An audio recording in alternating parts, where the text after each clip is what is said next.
Escúchame, Diego, temas importantes a desarrollar en el día. Para aquellos que creen que se puede sobrevivir a crisis de mercado, como por ejemplo la falta de insumos petroleros, la suba de los insumos energéticos, la devaluación del dólar, la inflación en dólares. O sea, hay gente que cree que en la Argentina todo eso no importa porque estamos tan lejos que nada de eso nos va a llegar. Contame cuál es la realidad de una Argentina quebrada, en default, que no tiene ninguna estructura industrial que la sostenga y que puede estar frente a dos escenarios. Un escenario catastrófico, el uso de armas nucleares y la ruptura del intercambio comercial global, o un mundo que le encuentre la vuelta a pacificar Medio Oriente con las consecuencias económicas que ya son irreversibles. En los dos escenarios, contame la Argentina del diarreico mental de Milei.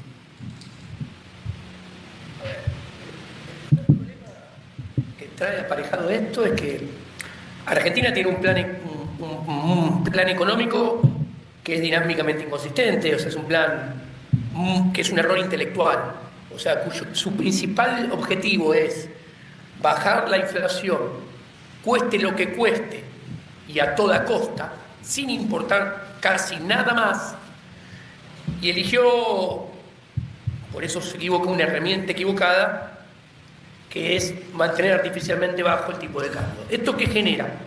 Esto genera que, por un lado, aumenten en los últimos 26 meses, antes del conflicto bélico, aumenten estratosféricamente los costos de producción en dólares. Sí, claro. Con lo cual, del otro lado, se comprimen al máximo las rentabilidades de las empresas, de todos los sectores, en dólares. Con lo cual, en este escenario, vos tenés las empresas argentinas que exportaban bienes que no sean extractivistas, como pueden ser las minas y el petróleo, no pueden vender sus productos afuera. Al darse vuelta, como les inflaron los costos y les destruyeron los márgenes, no pueden vender sus productos en el mercado interno, con lo cual cada vez hay menos producción, menos generación de riqueza del lado de la oferta. ¿Esto en qué termina?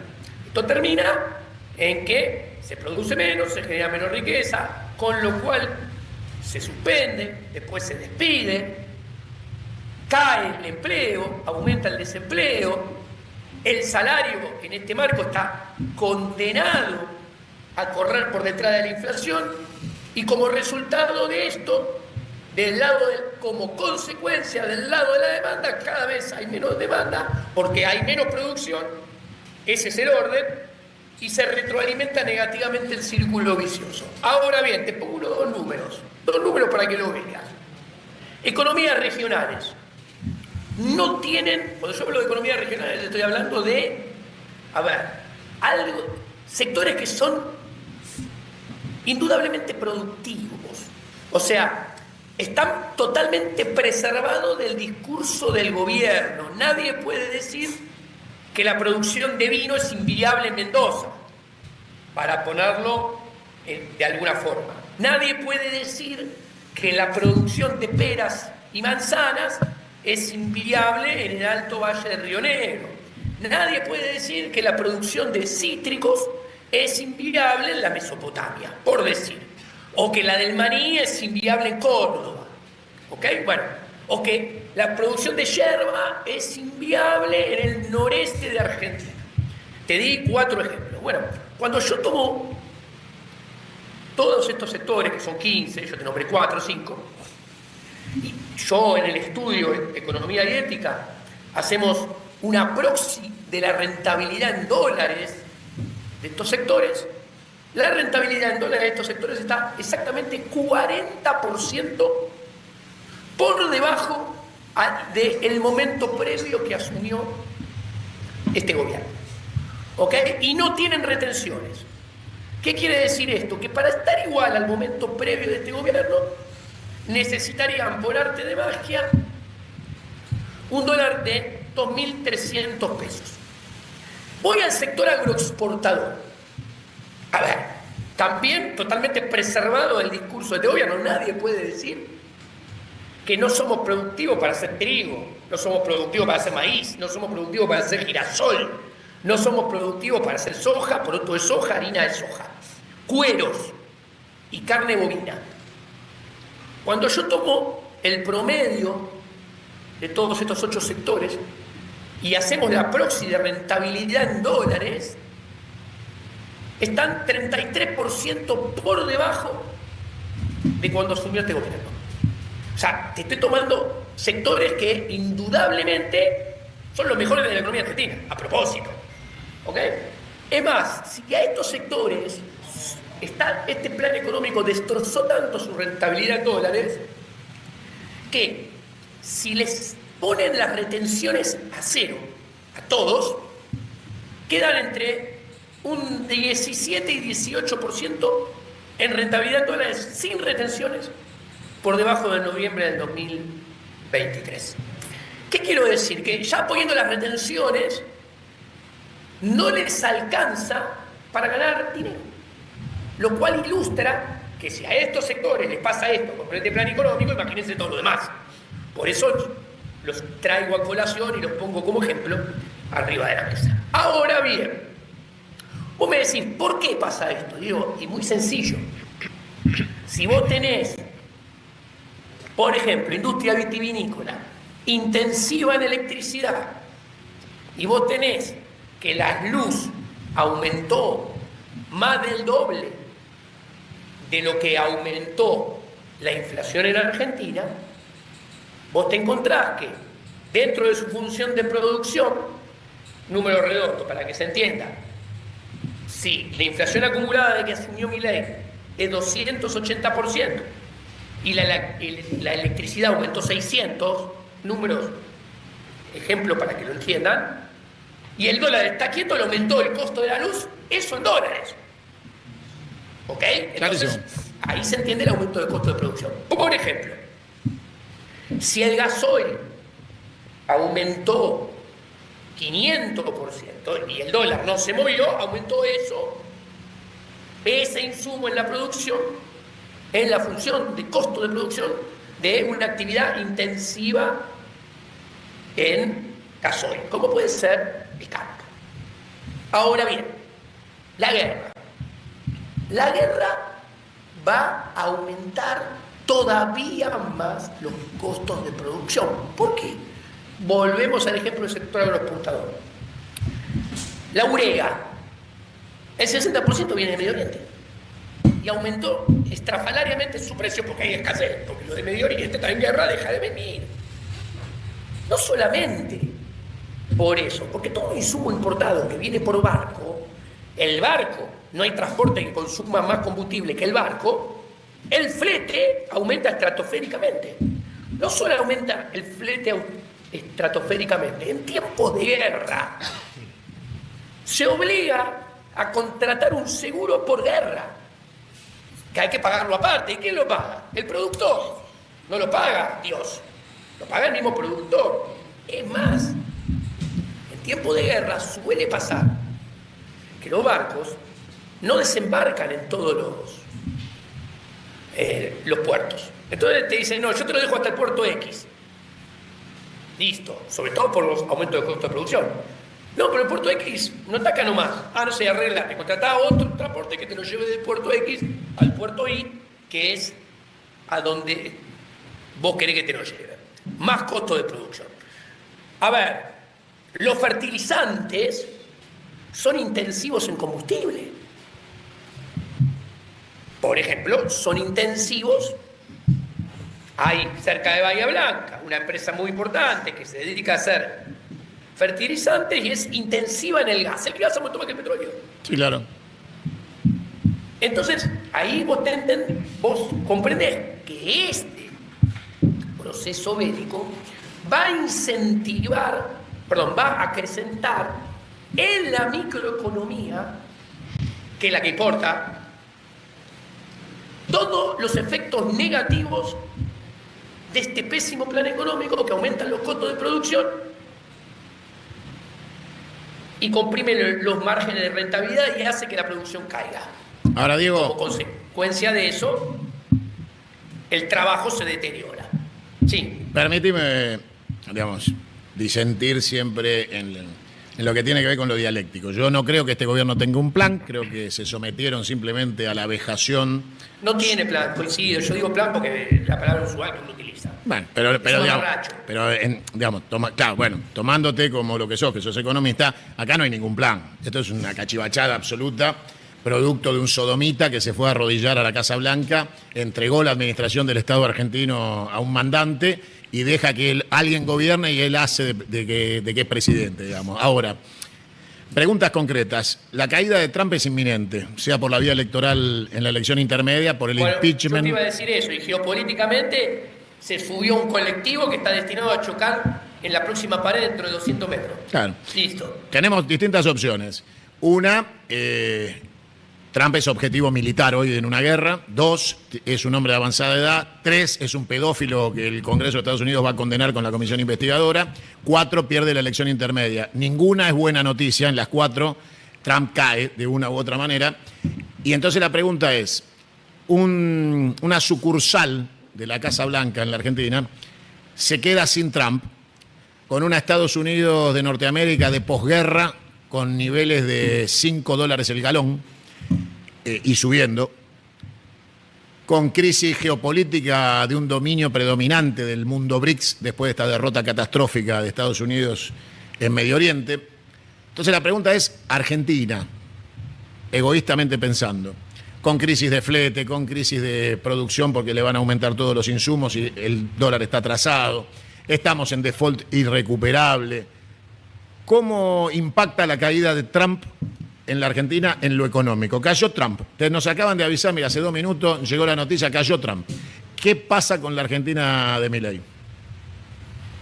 Bueno, a ver, Argentina no tiene relaciones carnales con Estados Unidos como se decían en los 90 con el menemismo.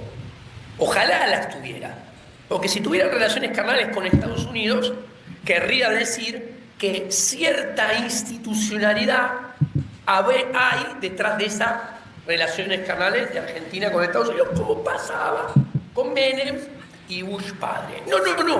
Acá no hay relaciones institucionales con Estados Unidos. Acá hay gestos y acuerdo de palabra entre dos individuos que ocupan circunstancialmente en comodato el poder ejecutivo de los dos países. No hay nada institucional.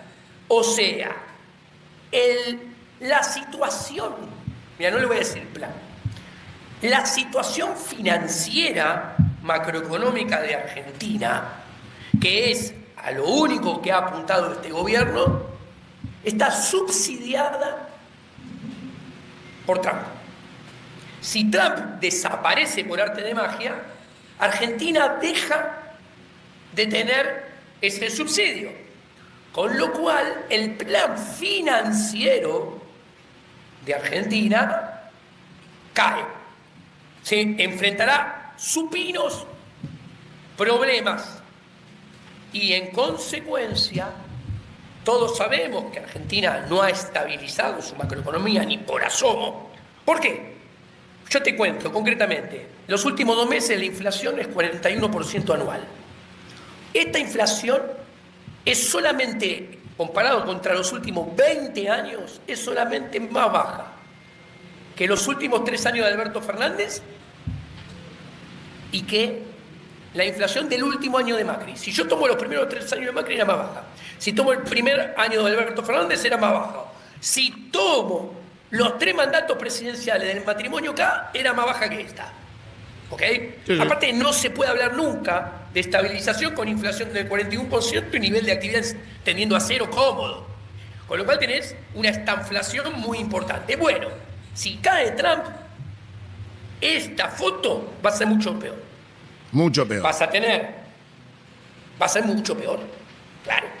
Entonces, ¿qué sucede? Puesto en términos geopolíticos. Trump levanta el teléfono. Ayer veía unos reels que me causaban muchas gracias, ¿no? Que Trump llamando a Inglaterra y le cuelgan el teléfono. Trump llamando a Japón, le cuelgan el teléfono. Trump llamando a Francia, le cuelgan el teléfono. Llamando a Alemania, le cuelgan el teléfono. Llamando a Putin, le cuelgan el teléfono. ¿No? ¿Qué quiero decir? Que va a haber 190 países festejando y uno solo sufriendo. Uh-huh. Sí, sí, claramente. Probablemente. Ahora, hay otra consecuencia. Esa es la consecuencia inmediata, que la vamos a ver a la vuelta de la esquina, después de si llega a caer Trump. Ahora, hay otra consecuencia que es ajena a la individualidad de la desaparición física o inmaterial de Donald Trump, y es que el mundo va a tener costos mucho más altos, el mundo tiene inflación en dólares desatada, han monopolizado el insumo energético países como el propio Irán, que ha encontrado la guerra perfecta. Es un motor continuo, como decía yo hoy. Logran estar en guerra y que la guerra los beneficie para mantener el monopolio de la venta de crudo, con lo cual son más ricos que antes de empezar la guerra y tienen más recursos para sostener la guerra en el tiempo. A esto agregale Rusia, que hoy festeja que aquellos que le aplicaron sanciones el día que cruzó a Ucrania, hoy le piden de rodillas que le mande gas. Entonces, es una derrota en todos los términos, pero una derrota de un calibre inimaginado, porque es una derrota de una guerra en 12 días, en 14 días. Esto es una catástrofe para Estados Unidos, porque tuvieron que levantarle las sanciones a Rusia 10 días después de matar 150 niñas en Irán con un misil Tomahawk. La catástrofe de la caída... Sí. Perdóname que te corrige, Santiago. Dale. Esto, cuando termina una batalla. Claro. Y una guerra que va a seguir, coincido, que es muy compleja, que es una guerra monetaria donde hay un imperio en decadencia, donde su principal sostén es el dólar, que está en decadencia, y un imperio con el paradigma del petróleo, y un imperio emergente, que es China, que va a terminar de consolidarse cuando pueda ofrecer una moneda alternativa al dólar, que la debe estar construyendo el billete BRICS oriental, y además con un nuevo paradigma energético y tecnológico. Por supuesto. Esto es muy parecido a finales del siglo XIX, cuando el imperio inglés en decadencia, con la libra esterlina con patrón oro en decadencia, y el sistema energético basado en el carbón en decadencia, todo el mundo sabía que iba a ser reemplazado con el nuevo imperio, o por el nuevo imperio de Estados Unidos, que tenía un nuevo paradigma energético, que era el petróleo, y que venía con un nuevo sistema monetario y financiero, que era el dólar fiat, que es dólar sin respaldo y que se puede emitir hasta el infinito. Bueno, la situación en la tercera década del siglo XXI es parecida, porque China viene a ocupar aquel lugar que tenía Estados Unidos, y Estados Unidos ocupa aquel lugar que tenía Inglaterra en aquel momento. Ahora, en este escenario, Argentina está en la peor de todas las situaciones geopolíticas. Primero porque no es de interés inmediato de ninguno de los actores, o sea, no estamos lo suficientemente cerca para influir y ser tenidos en cuenta. No estamos lo suficientemente lejos para que no nos transformemos en objetivos de los bandos en pugna. Por ejemplo, un desquiciado que dice le declaro la guerra a Irán se transforma en objetivo de Irán, más allá de la distancia física. Entonces, tenemos los problemas, pero no tenemos los beneficios. Y estamos El embajador dijo, no tiene trascendencia lo que opina el presidente de Argentina, nadie lo escucha, dijo. Es genial eso, maravilloso. Pero lamentablemente en Irán hay internet. Y los persas son unos tipos muy, muy particulares, ¿viste? Anotan todo. No creo que exista el perdón, no la veo. Pero de todas maneras, digo, estamos para los cachetazos, no estamos para los abrazos.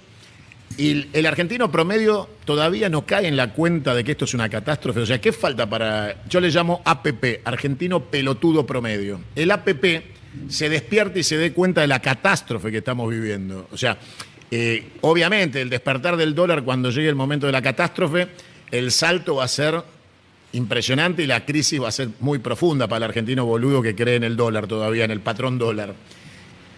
¿Qué pensás que puede pasar desde el punto de vista de la Argentina financiera y económica cuando se desate finalmente la tormenta contenida artificialmente por un Trump que está al borde de su desaparición, digamos? ¿Qué pasa el día post-Trump con esta Argentina en materia de tipo de cambio financiero-económica? Bueno, a ver, vamos a separar por horizontes temporales que, pensando más en el largo plazo, yo a la gente le quiero comunicar, como el argentino es una persona que siempre toda su vida ahorró en dólares y tiene canuto guardado en billetes con la cara de Franklin, Sí. tiene que tener en claro, uno, que el día que suba el tipo de cambio en Argentina, su poder adquisitivo en dólares obviamente va a mejorar en relación a la foto de hoy, pero va a mejorar bastante menos de lo que piensa él que va a mejorar. Punto número uno. Punto número dos. En la película de Milano y Perdón, Plazo, perdón, ahí le explicamos. Los costos van a subir de manera tan dantesca que lo que el dólar te regala de diferencia lo vas a perder en los costos de mantenimiento, digamos. No vas a hacer diferencia. sí, muy poca. Y, a ver, por ejemplo, el que construía un metro cuadrado pagando $600 y hoy está $1.500, tal vez está guardando el canuto pensando que no, si sube el dólar, el costo de construcción del metro cuadrado va a caer a 600 de vuelta. No, ni de casualidad. Estará en 1.500 y bajará a 1.100 Sí, con y después suerte. volverá a empezar a subir. Sí, sí. Decir. Listo. Ahora bien, lo que quiero hacerle comprender a la gente, que esto es muy importante, aquel que tiene el canuto, que le dejó el padre, que se viene pasando de generación en generación y están los Franklin guardados. En la película, esos dólares guardados están condenados a comprar cada vez menos. Pero cuando digo cada vez menos, después de este episodio, Cada vez menos. se va a acelerar la debacle de Estados Unidos y del dólar. Estados Unidos como imperio. Sí. Entonces, listo, que se hagan la idea que tienen que hacer algo con eso guardado, porque si no cada vez van a poder hacer menos. ¿Ok? Comprate algo, no invertí. Sirve. Compra euros, haz No algo. sirve. Bueno, exacto. Ahora, después, Argentina, vamos a preguntar financieramente. Ustedes habrán escuchado que el gobierno miente descaradamente con que tiene superávit fiscal. Yo le quiero explicar a la gente, es muy rápido y sencillo, que no tiene, y sobre todo por qué le quiero explicar que no tiene superávit fiscal.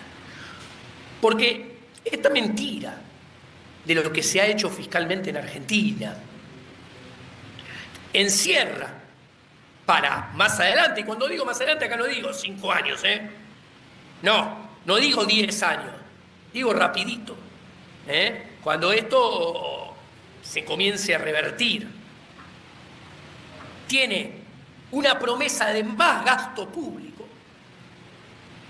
con lo cual tiene una promesa futura de más impuestos, más emisión monetaria, más inflación.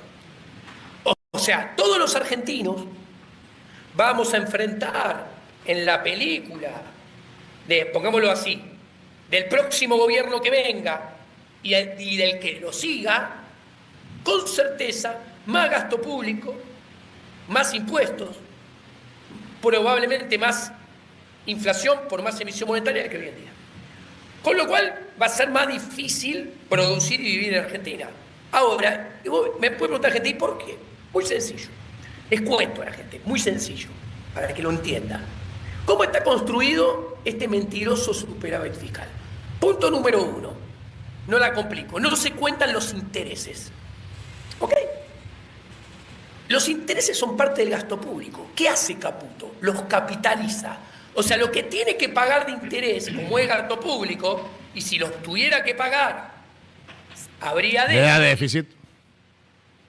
4 puntos del PBI para que se ubiquen. Cuando se fue Cristina en el 2015, el déficit fiscal era 5 puntos. O sea, lo que está escondiendo Caputo son 4. ¿Ok? Que se capitalizan, entonces tienen tasa de interés compuesta. ¿Qué sucede? Eso es gasto público. Eso hay que pagarlo. ¿Por qué no se puede asumir que no hay que pagar los intereses nunca? Y porque implicaría que el sector privado le regala la plata al Estado, que yo le compro deuda para ni siquiera cobrar los intereses. ¿Qué? ¿Le regalo la plata a los gobiernos? No. Los intereses va a haber que pagarlos. El año pasado fueron 4 puntos del PBI a final de año. Eso se paga o con más impuestos en el futuro o con más emisión monetaria, más inflación. Listo. Primer punto. Segundo punto. El gobierno nacional se está quedando, para poder llegar a que haya superávit fiscal, se está quedando con plata que legalmente es de las provincias. Legalmente. La ley dice claro, del gobierno nacional que no se la puede quedar y se las tiene que pasar a la provincia. así es. El gobierno, para llegar a ese superávit fiscal, se está quedando con recursos tributarios que tampoco son de él, sino que tienen asignación específica. ¿Qué quiero decir? Por ejemplo, cuando vos llenás el surtidor, hay un montón de impuestos, así se lo digo a la gente, que están hechos y vos los pagás todos los días en el surtidor para que arreglen las rutas. Sí. El gobierno de Milei se la queda para sí y no arregla las rutas. ¿Qué sucede? Lo de las provincias cuando dejen algunos gobernadores de llenarse la dentadura con espermatozoides de Balcarce 50, perdónenme la metáfora, van a ir a la justicia a reclamar esos fondos que legalmente son de ellos. Y Nación se los va a tener que devolver con intereses. ¿Y cómo se lo devuelve con intereses? Gasto público. O sea, es más impuestos, más emisión monetaria o más impuesto inflacionario.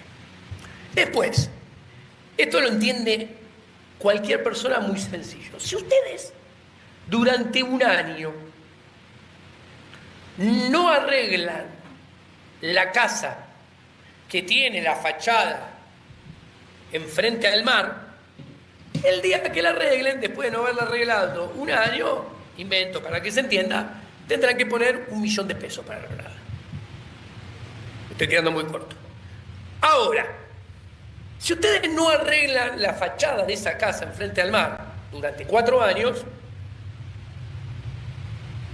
no van a tener que poner 1 millón de pesos. Va a estar mucho más rota esa casa, porque una casa en 4 años se deteriora mucho más que en 1 si no se la arregla. Van a tener que poner, y no 4, no es una regla de 3 simple, no es lineal la relación.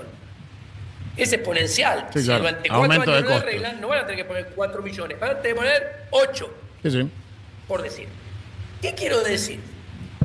Va a venir un gobierno que algún día, por propia demanda de la gente, que las rutas están hechas, plan cuatrianual de reparación de todas las rutas nacionales. Claro. La gente va a decir, bien, me parece bien. Bueno, pero eso hay que pagarlo. Eso se va, es más gasto público, eso se va a tener que pagar con más impuestos, con más emisión monetaria, vía más inflación. En conclusión, para que lo entienda, este gobierno está complicando en el futuro a todos los argentinos. Chaco, haciéndoselo más difícil. Voy a hacerte la última, pero no sin antes comprometerte a que de manera urgente y necesaria vuelvas a hacer Economía al Cuadrado en este canal para que la gente tenga acceso a información calificada de manera semanal. Y por el otro lado, preguntarte, porque si no sería injusto con vos que no puedas opinar de un tema tan sensible. Sí. ¿Qué opinión te merece haber aportado con tus impuestos a la suite de Adorni y su mujer? Bueno, no sé. Número 1. A ver. Yo voy a contar una anécdota. Sería 2013, 2012, por ahí. Un día habíamos ido como invitados a Crónica con Milei. Y se nos adosó este Adorni más terrible. Yo ya lo conocía. Y nos empezó a chupar la media, ¿no?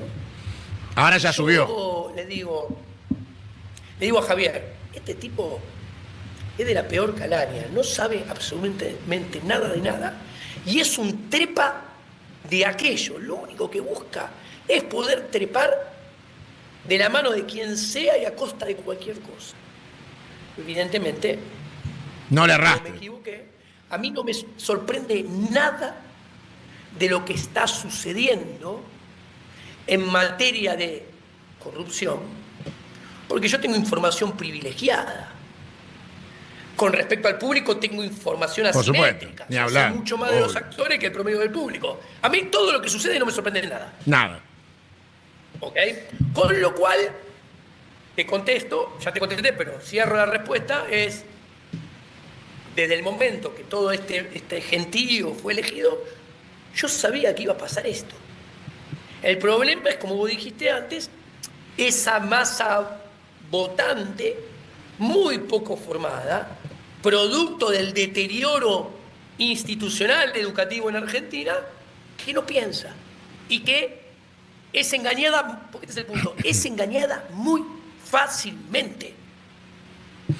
Pregunta. Puede llegar a creer que Adorni se desloma. Pregunta de cierre, está muy importante. ¿Cómo crees que va a influir la inflación en la venta de tortas en la cárcel de Seiza?